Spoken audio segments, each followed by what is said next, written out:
Inilah kisah 25 nabi dan rasul. Namun sebelum lanjut, jangan lupa subscribe, like, dan komen ya teman-teman. Selamat mendengarkan. Nabi Ibrahim adalah seseorang yang cerdas dan ahli logika serta strategi yang ulung. Ia ingin berdialog dengan Raja Namrud di hadapan orang banyak. Namun terlebih dahulu ia hancurkan berhala-berhala yang menjadi sesembahan Raja Namrud dan rakyatnya.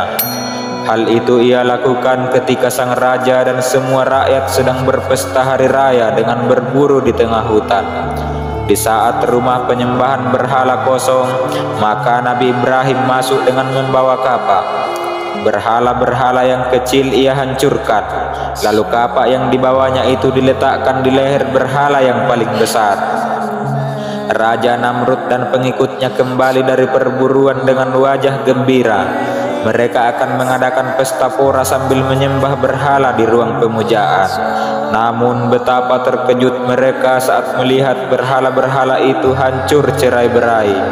Kurang ajar, siapa yang berani menghancurkan berhala kita? Raja Namrud meluapkan amarahnya. Tidak seorang pun yang berani menjawab. Namun ada seorang saksi yang melihat bahwa hanya Nabi Ibrahim saja yang tidak ikut berburu ke hutan dengan alasan perutnya sakit. Tangkap dia dan bawa ke hadapanku, perintah Raja Namrud. Nabi Ibrahim kemudian ditangkap.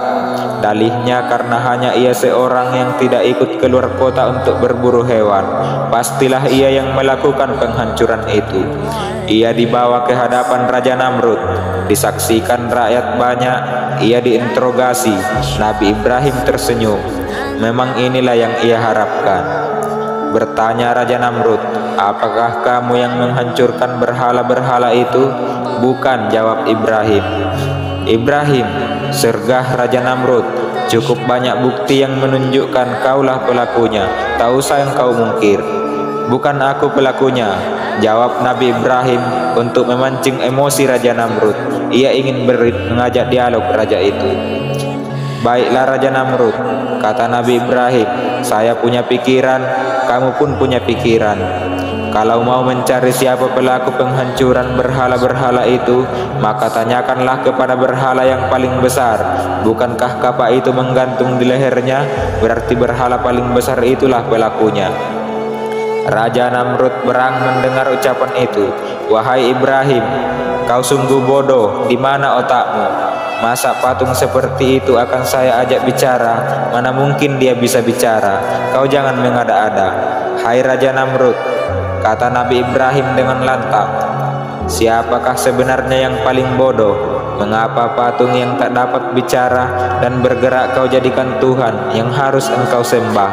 Mengapa patung dan berhala yang tak dapat melindungi dirinya itu kalian puja-puja? Bukankah ini kebodohan yang sangat besar? Raja Namrud dan pengikutnya terdiam mendengar jawaban Nabi Ibrahim. Sebagai masyarakat yang akalnya sehat membenarkan ucapan Nabi Ibrahim itu, namun mereka tak berani angkat bicara. Sementara Raja Namrud dan pengikutnya tak dapat membantah, hanya amarah yang timbul di hatinya. Dan langsung Raja Namrud memerintahkan tentaranya agar Nabi Ibrahim ditangkap dan diikat. Apa hukuman yang pantas dijatuhkan untuknya?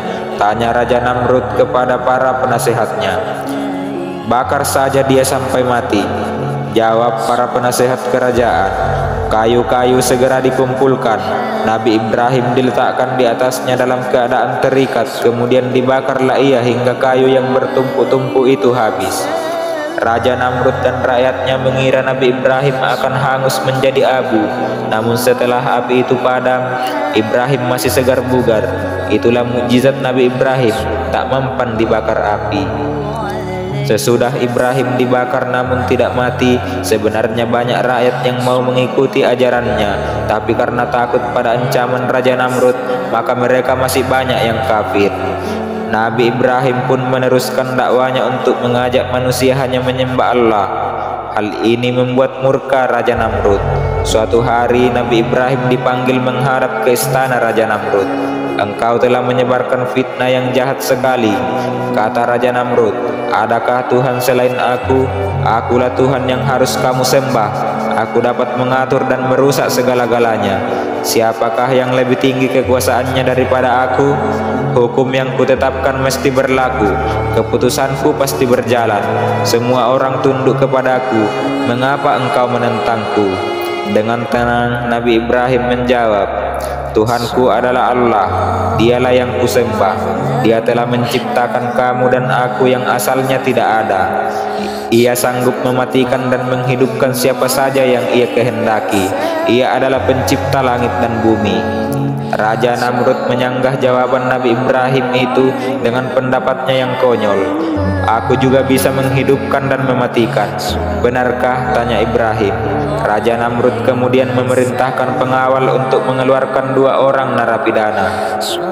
Kemudian Namrud mengambil pedang. Salah seorang dari narapidana itu dipenggal lehernya sampai mati. Seorang lagi diampuni dan dibiarkan hidup. Lalu Namrud berkata, begitulah caranya aku menghidupkan dan mematikan. Itu bukan mematikan, melainkan membunuh dengan cara biadab dan kejam, kata Ibrahim. Tuhanku bisa menjalankan matahari dari timur ke barat. Jika kau memang berkuasa, cobalah kau jalankan matahari itu dari barat ke timur. Namrud terbungkam tak bisa bicara. Tantangan Nabi Ibrahim benar-benar membuatnya keok, tak bisa membantah lagi. Ia benar-benar telah dijatuhkan oleh kecerdasan akal Nabi Ibrahim. Sejak saat itu, Namrud menganggap Nabi Ibrahim sebagai musuh besarnya. Karena negeri Babylon tidak aman lagi bagi Nabi Ibrahim dan istrinya, yaitu Sarah, maka ia memutuskan untuk pindah ke Syam, Palestina, bersama Lut yang kemudian juga diangkat menjadi nabi, dan beberapa pengikutnya. Ia meninggalkan Babylon. Namun tidak berapa lama negeri Palestina diserang bahaya, kelaparan dan penyakit menular. Nabi Ibrahim dan pengikutnya kemudian pindah ke Mesir. Mesir pada waktu itu diperintah oleh raja yang kejam dan suka berbuat seenaknya. Raja Mesir itu suka merampas wanita-wanita cantik walaupun wanita itu bersuami. Ketika Raja Mesir mendengar bahwa Sarah adalah perempuan yang cantik, maka Nabi Ibrahim dan Sarah dipanggil menghadap. Nabi Ibrahim berdebar, Raja Mesir memang mempunyai kebiasaan aneh, yaitu merampas istri orang yang berwajah cantik sekedar untuk menunjukkan betapa besar kekuasaannya. Tak seorang pun berani menghalangi perbuatannya. Setelah menghadap Raja Mesir, ia ditanya, siapakah perempuan itu? Saudaraku, jawab Nabi Ibrahim. Sengaja ia berbohong, sebab jika ia berkata terus terang, tentu ia akan dibunuh Raja Mesir dan istrinya akan dirampas. Perbuatan Ibrahim ini menjadi kaidah, boleh berbohong dalam keadaan terdesak dan terancam bahaya. Nabi Ibrahim dan istrinya boleh tinggal di istana.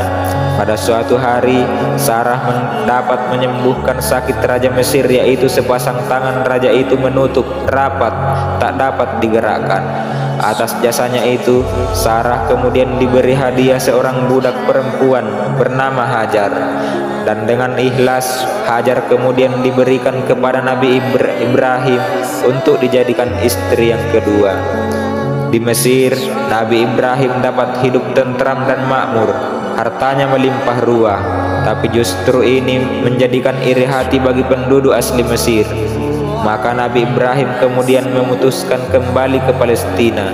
Sejak saat itu Palestina dijadikan tempat tinggalnya, dijadikan tanah airnya, dan dijadikan tempat untuk menyembah Allah. Di negeri Palestina itu, Hajar melahirkan seorang anak laki-laki bernama Ismail. Tak lama kemudian, Sarah juga melahirkan anak laki-laki yang diberi nama Ishak.